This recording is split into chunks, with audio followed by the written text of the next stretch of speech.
Okay, today here with the news. Basically, just wanted to talk about this that Theresa May has defended Saudi Arabia over their the conflict they're having with Yemen, and also not quite defend their views on human rights, but saying that ooh, we need to be friendly with them so we can discuss these matters of human rights and so on, and women's rights and all this other stuff with them.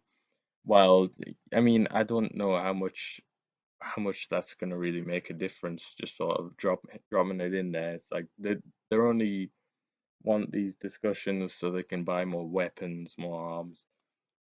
I mean, they've already bought like 3 billion pounds worth of weapons or something from us and Britain, and I mean, that's what they want, and then what we want from them in return is money.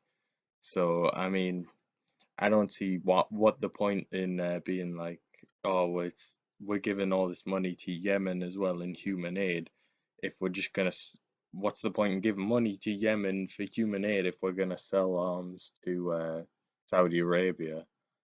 Like, who are gonna use these weapons against the Yemenis? So what is the point? And then it's like, do they not see the contradiction in there that you're giving money that'll then mean you have to give more money to them because you're taking money from the other people who are going to use the things that you got the money for, basically. And I mean, I don't expect Theresa May to. I don't think she wants to put a like stick her head out of the car window almost, and she doesn't want to like step out from the norms because this has just been the norm for the however long. Tony Blair was a big fan of all this. He was in Bush and Obama, all big fans of big fans of Saudi Arabia, all more than happy to sell weapons to them, whether it matters or not, whether there's any um ethical dilemma there or not. They don't. We don't seem to care about that. And I mean, I can understand it from some point because if we don't sell them the weapons, someone else will. The French will, the Germans will. They're all doing it. And anyway, I think the French sell even more weapons to them, Saudis, as do the USA. I believe sell a lot. In the EU, there was a big list of countries. I'll put the picture up of all different countries that were selling weapons to Saudi Arabia, and also there's a massive list of countries, Middle Eastern, some of them which whom are dodgy, like Libya, selling weapons to Libya. I mean, I don't know who you're selling the weapons to in Libya. There isn't a government there. You're arming some kind of rebel in there. I mean, this is we should be used to this to some extent, as our governments have uh, foreign policy has not been great over the past 20 years, even further back. But especially when it comes to Middle East, it's very troubling how they seem to think that working with somewhere like Saudi Arabia and Israel is good. But I mean, I'm not saying Israel's quite the same level as Saudi Arabia, but it's equally abhorrent. Abhorrent. It's not good either. Any anyway, I mean, then Israel isn't quite as obviously is not as bad as Saudi Arabia. I mean, with the all the death penalties and what one of the things was and women on women's rights, of course. And one of the things Theresa May said about this was that just the fact of her going to meet the Saudis should be encouragement enough for the women in Saudi Arabia. I don't think that's much condolence. I don't think they'll care if they're getting beaten by their husbands. I mean, yeah, I mean that they might just think that's normal behavior because that's all they've ever known. mothers were beaten, their great grandmothers were beaten by their fathers and grandfathers, and vice versa. It's just normal behavior, and they're not the fact that they're not allowed to go outside without a man. That's just normal to them. So I mean, but Theresa May just thinks, yeah, it's fine, it's fine. The fact that a woman, has gone to their country and talked with the Saudi king is is encouragement enough, and we shouldn't really care because they're giving us lots of money. We don't have to give them lessons on morality or question some of the things they're funding in terms of terrorism, and and it's just very annoying, isn't it? Because they say they care for all these things, and then they do things like they care for rights and liberties and all this crap, but then it's like they throw it out the window if it gets the money.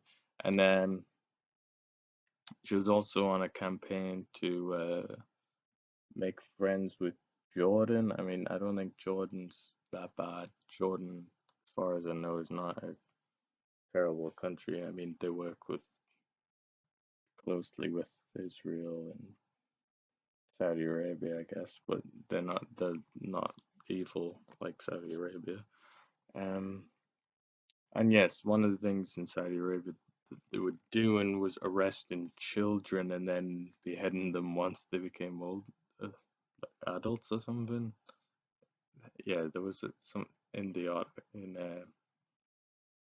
I mean, the death penalty alone, people are complaining about that. I think you could maybe have the death penalty for certain things, but the problem is somewhere like Saudi Arabia, what they would give the death penalty for is like if you're a protester or something, you get the death penalty, which is quite worrying. Quite worrying, very worrying. Um, and all the things, the records about human rights is completely off there. Like if a woman commits adultery, she gets stoned. It's like it's barbaric.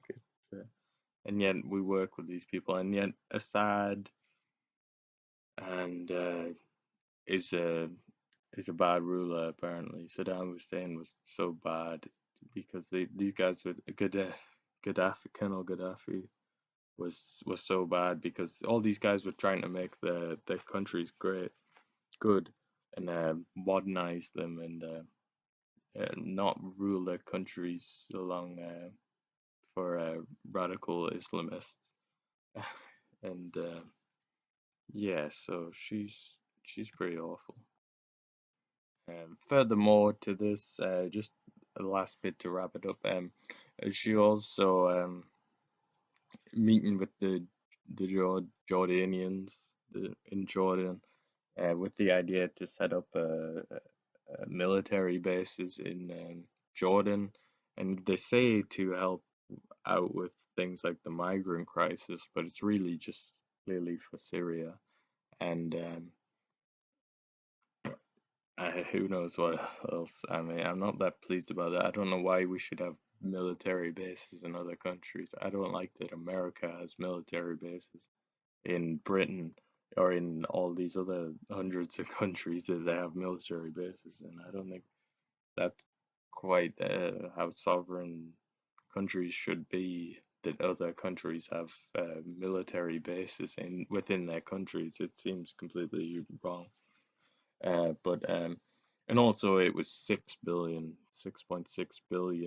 worth of goods that the Saudis have bought from Britain. So they're one of the largest markets in the Middle East for us. That they are the largest. They buy the most stuff off of us, and also Qatar have been buying.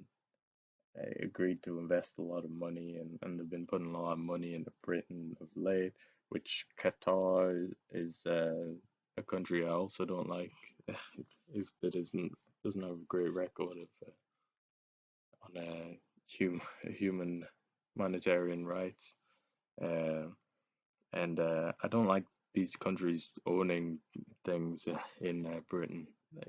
They can't be trusted really, and they also shouldn't be allowed really. I don't think. and we should take moral high ground to not want work with these countries, not want to do dirty dealings with these countries.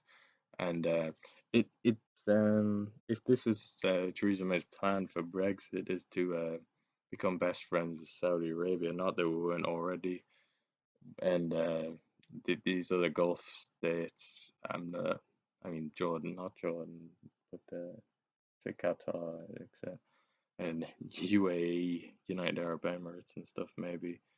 Um, I'm not really what I was planning on, but yeah, it's certainly not what the Brexit I was looking for. Yeah, I was looking to be trading with modern industrial countries, or liberal, not liberal countries, but um, emerging markets like China. Okay, you could say isn't the greatest, but it's certainly a hell of a lot better than these Gulf states.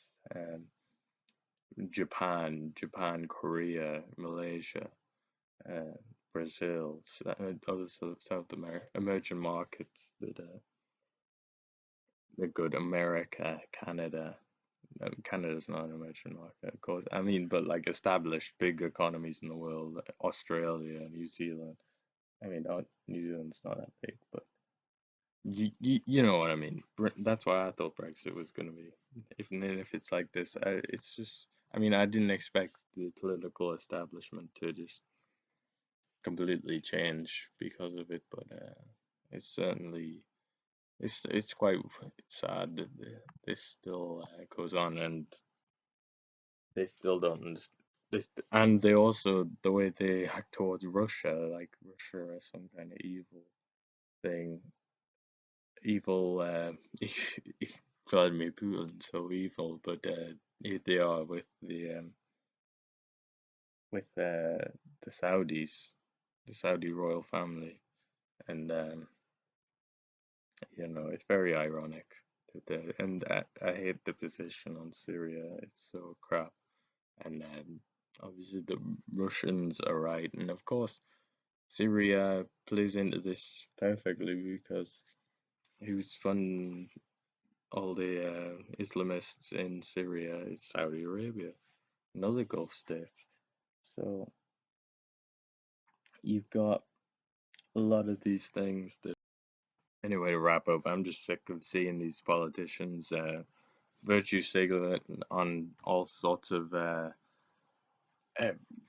positions like rights, human rights, and liberties and freedoms, and talking about they defend gay marriage and all these other things, and then they go meet with.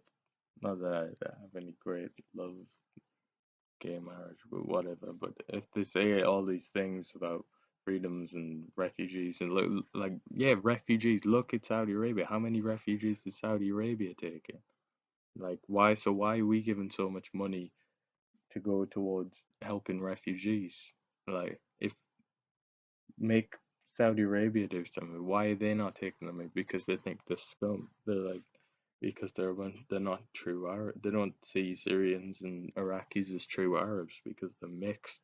And in fact, that makes me think they're a lot better than if the less they're like the Saudis, the better they are to me, as far as I'm concerned.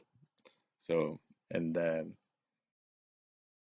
yeah, so it should just all. I'm sick of seeing the Western politicians groveling before the Saudi kings and Israel, basically. So it should end. This should all stop, and I hope they'll learn to not do that because I don't think anyone in the Western world agrees with anything to do with Saudi Arabia and their regime and what they stand for. And yet they say they're trying to fight ISIS, but they won't fight Saudi Arabia. So it's all bullshit.